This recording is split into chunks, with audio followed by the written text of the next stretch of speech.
So back on this Honda, but what I'm here to show you is I was reading on Prius chat, somebody had an incident where they left some refrigerant and they had the pressure in the high side hose and everything, and they disconnected, I think they said, their yellow line, and refrigerant oil and dye went everywhere, made a mess, and they didn't understand what they did wrong. But what they didn't know is, so here's what you do. So this would be completely filled with high pressure refrigerant. Let's say it's 130 psi.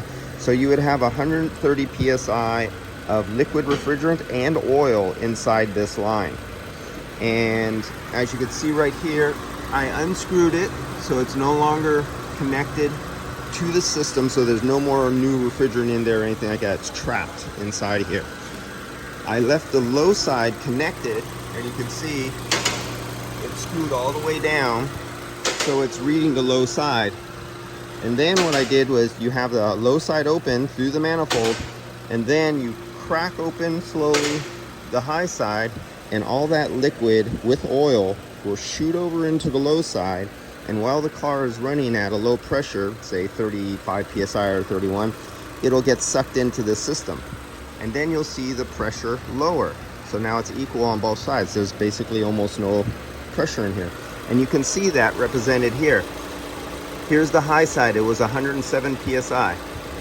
Here's the low side, it's 35 psi.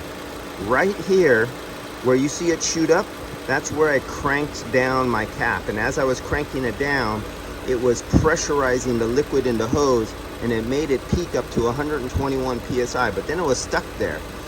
Then you can see where it falls, right there.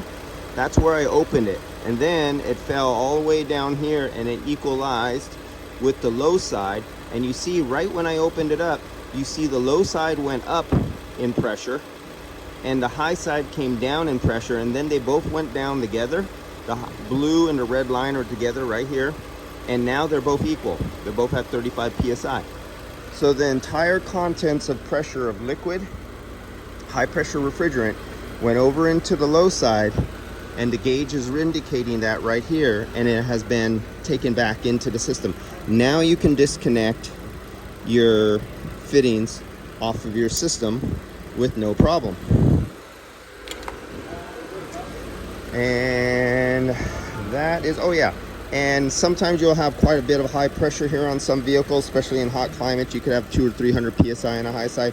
Shut off your engine, let it cool down, because some of your systems hold a little and you'll make a little messy splash.